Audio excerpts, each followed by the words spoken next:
pay no mind to my demeanor. I was listening to SZA. I got 20 minutes to tell y'all why me and my best friend banned ourselves from playing Monopoly together for the rest of our friendship.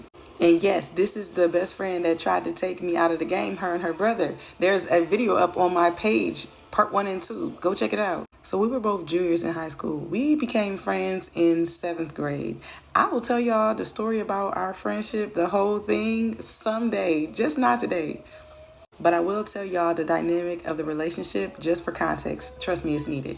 So when we first met, she was bullying me. She was my bully. She was friends with my cousin Margot. I told a story about how my cousin Deborah thought I turned Margot in another video. Go check it out on my page. But my cousin Margot and her became friends when we were in middle school. They would walk around together all the time. Well, one day Margot switched up on everybody. And she decided that she wanted to hang out with the older group of girls. We were playing basketball at the time. She wanted to hang out with the people that was on the varsity team. I guess she was getting in where she fit in. Samantha was upset about this, and she would often come to me about the way that Margot was acting, because Margot was acting different. So we shared the same, not a common enemy, because we still hung out with Margot. It's just we both shared the same experience. Like, Margot was definitely only hanging out with us when everybody else wasn't available. But before we started hanging out with each other, Margot would just do mean stuff. One example was when we were in an art class and we were all just chilling. One day, she was talking about me. I heard her talking about me. I turned around and I asked her, "Are you talking about me?" And I kind of like try to joke it off. Back then, I was just trying to keep the peace. She said, "Ain't nobody talking about you." She was talking about me. But she said, "Ain't nobody talking about you. I don't care about you. I don't give a damn about you. I don't care if you roll down a hill and crack your damn head." So for a little bit more context, Samantha had transferred from a southern state. She had a very strong accent. So this made it funnier to everybody else in the art class because she was just yelling this at the top of her lungs. "I don't care if you roll down a hill and crack your damn skull." I'm sitting here like trying to laugh it off because, again, we were supposed to be like a trio, but you could tell that Samantha didn't like me around. So everybody in the art class is laughing and I'm trying to laugh at first, but then I'm like, okay, well, I'm done playing. Samantha's like, nah, still egging it on, my cousin over there laughing. So I just stopped talking and she's just behind me just roasting the hell out of me. That was like one of my first main encounters with her being a bully to me. But it did not end there. It was plenty of things leading up to this very day when we were juniors from 7th grade. But in 8th grade, her and I started hanging out more. So she was still my friend, but she was also still very much bullyish. So let's fast forward to junior year. I just wanted to give y'all a hint on how things began, and I'm going to tell y'all how it was going. This was around a time where we were all on the basketball team. There was a lot of tension between us because we were younger and we were trying to play for the varsity team.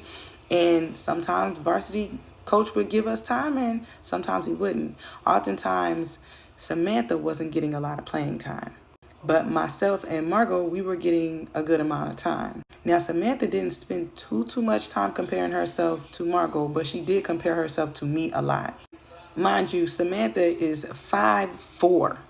At this time, I'm 5'8". We are not even playing in the same position most of the time. The coach didn't know what the hell he was doing, but she still compared herself to me often. Not just physicality, appearances, hair, all of that stuff. In fact, she expected me to do her hair whenever she wanted and however she wanted it done. And I did this because I was a simp. She was the only friend that I had, but also I felt really lucky to have her as a friend.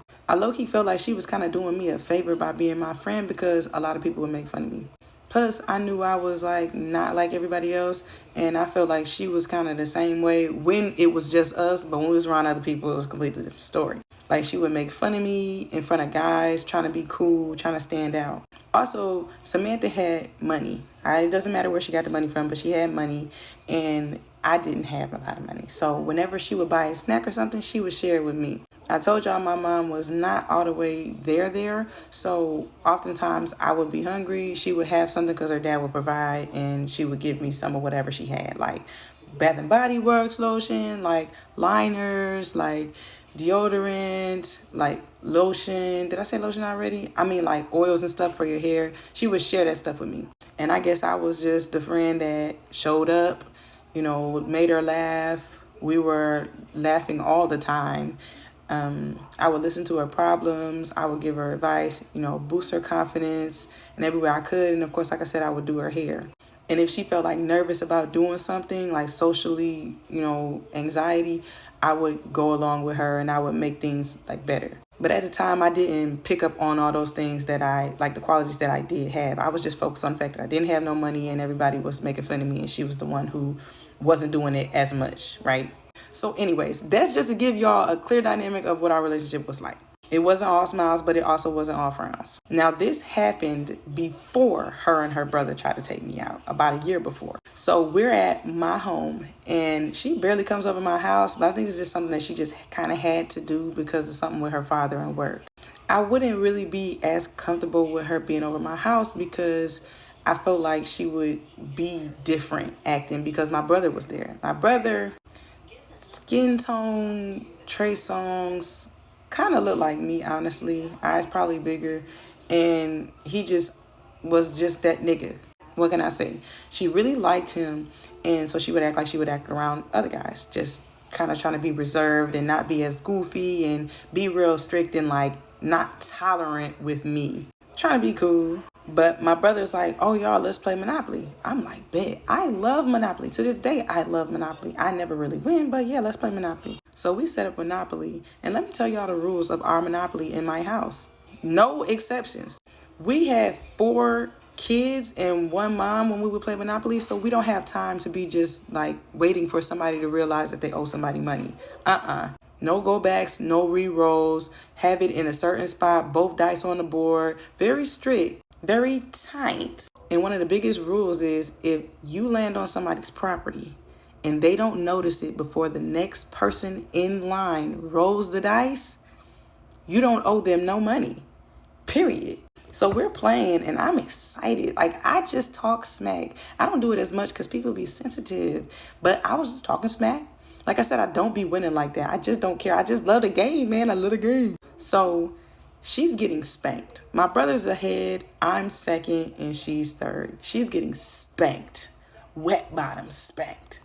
I'm cracking, making jokes and all of that. My brother, he trying to be all cool, and she, like I said, real small and quiet, trying to be cool, answer with the coolest response. So at this time, she's pretending to be unfazed. Whatever, I catch up. Whatever, I catch up. So I roll a dice, and she's talking with my brother.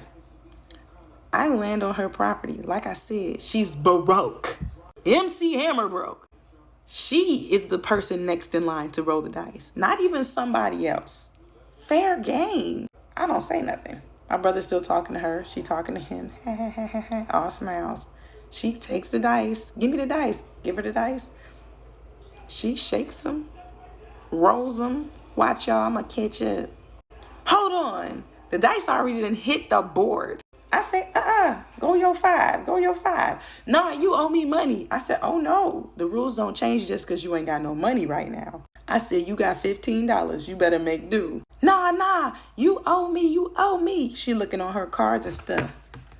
You owe me this amount of money. I said, I ain't giving it to you. The rules is the rules. You should have been paying attention. She's still going. I'm thinking this is an act. Of course it's not. My brother is there. Now you gonna pay me my money. You gonna pay me my money. She holding on to the dice. Yes, she had a crush on my brother. But guys will tell you, like, if you knock, I'll open the door. So that's kind of like my brother's thought process in regards to her. He wasn't trying to date her or nothing. He was just like, if she with it, whatever. So he trying to be cool and be on her side. This is nothing new in my household. Gang up on Shelby Day. What's new? He's like, you need to pay her money. I said, oh no, because if it was you and it was me, you wouldn't pay me nothing. He like, yeah, but she didn't know. I was distracting her. I'm like, no, don't be trying to be soft on, but she's new. This is her first time playing with us. I said, so what? So she gets hyped, and I don't remember what the hell she said, but there was a P and a T involved. And when she said the P and the T, she was right across the table from me. And spit came out of her mouth. Enough for me to feel it a couple times. I said, hey, you might want to watch it with those P's and T's, because I'm feeling some spit over here. She winds up, comes back with it. Part 2, y'all.